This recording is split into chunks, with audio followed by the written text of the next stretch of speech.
So Daniel Levinson is a stage theorist, and he has four different stages that last about 25 years each. But we're going to focus here on this transition into adulthood, which is where he kind of focuses a lot of his energy.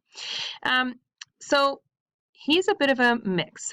So Levinson, yes, is a stage theory. However, when we get down here, we're going to see that some of the stuff is not actually in stages. So here we have the early adult transition where we leave our teenage-ness behind, so to speak, and we start working on an adult life structure, as he calls it. So trying to be a grown-up, which, quite frankly, I know lots of people my age that have spouses and kids and do not feel grown-up. So some of it is a state of mind. Certainly from the outside, they are grown-ups. And it is a shift in your relationship, right? Some of your relationships will shift and change. Some go away. And that's different for different people. There are people who keep in touch with their high school friends forever. There are other people who don't, for whatever reason. So it really does depend. Entering the adult world, he says ages 22 to 28. I think one could argue that takes a lot longer these days. But anyhow, here are the 4 tasks. These 4 tasks are not in order. These are just 4 things that at this stage, so this is the stage, these are not in order. So these are 4 jobs in this stage. So forming a dream. Actually, I think in a sense, these are the 4 tasks of every stage. But for entering the adult world, you need to figure out where you think you're going in life. And I know a lot of what you will be thinking about right now is occupation. But there's actually more to life than that. And it's also important to think about what you value, who you want to be, not just what you want to be. So it's about finding some sort of goals, forming an occupation. So finding work that makes you excited and that keeps you interested. I don't know that I'm a huge believer necessarily in sort of the Oprah mentality of loving your job and leaping out of bed every day to get there. But I will say you'll know when you fit somewhere because you won't. I mean, I'm a bit of a negative type of a person sometimes, but when I became a teacher, my goal was to at least hate it less than I hated what I was doing before. And I actually like my job a lot. I wouldn't necessarily say that I'm dying to drive in every day, but I don't find very many of the tasks associated with my job unpleasant, and I actually enjoy a lot of aspects of my life or my job. So to me, that's a win, and it exceeds my expectations based on what I was doing before. So I guess it depends also on sort of where's the bar. Sort of where's the minimum level of contentment that you want. Forming mentor relationships. So mentors are people that you look up to and that help you through when you're learning something new.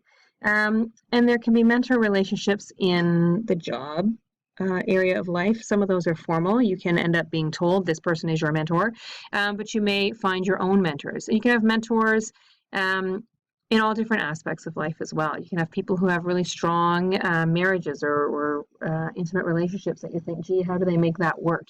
I certainly have mentors now in terms of parenting, people that I look to that when I see them with their kids, that's how I want to behave, or that's how I hope my child feels, those kinds of things.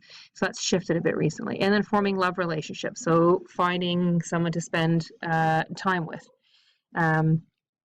Okay, then we have the age 30 transition. So these are all, like you can see, these are not 25 years each. So these are clearly, I don't know a whole lot about Levinson other than what we have here, but these must all be part of one stage of life, I'm guessing. So he's broken it down and then he has the task. So the age 30 transition has to do with thinking about the decisions you made in your 20s and tweaking things as needed. Okay, Klaus Regel is not a stage theorist. There are these 4 dimensions, but they do not happen in order.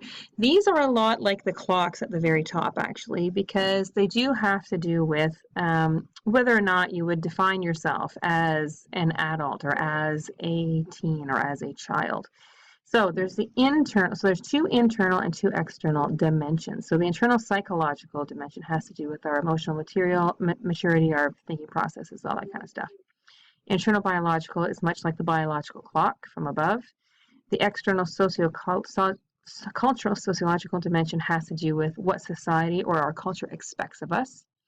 And then the external environmental dimension has to do with, so don't misread this word environment to be the physical environment, like whether or not we live in an urban or a rural area. This has to do with sort of the big institutions that operate in our society, the big systems. So how's the economy doing? So for instance, when I was coming of age and I was a waitress, like a lot of people my age, post university degree, the economy was such that there weren't a lot of job opportunities for sort of what we would call good jobs. And so that had a strong impact on how I made my transition to adulthood. It made it that sort of hiccup in one of the external dimensions there, caused me a bit of grief. Now, the lucky thing is I wasn't alone in that, and lots of people I knew were going through the same sort of struggle. And so we were able to sort of help each other through it, I guess. But my generation or cohort, right, you learned about those cohorts, those generations, we struggled. So it became a little bit difficult. But I think we all sort of knew that it wasn't our fault. Okay, once you filled in the far right-hand columns here, you're then going to do this assessment activity. And you just type your stuff right down at the bottom where the instructions are. Okay, so you're going to watch this episode, and you can make a little chart for yourself or something, and just answer some of these questions. Not necessarily all of them, right? Because some of them are for a stage theory and some of them are not. So you can't answer the question, what stage are they at, if you're going to talk about this guy, because he's not a stage theorist. So you'd have to do things a little bit differently, okay? Use the specific terminology from the theories. That means you're going to talk about, for example, the internal psychological dimension, or the idea of forming a dream. What was this person's dream? You can talk about whichever characters you want from the episode. There's a whole bunch of young adults. So get that done, and I'll have a look at them.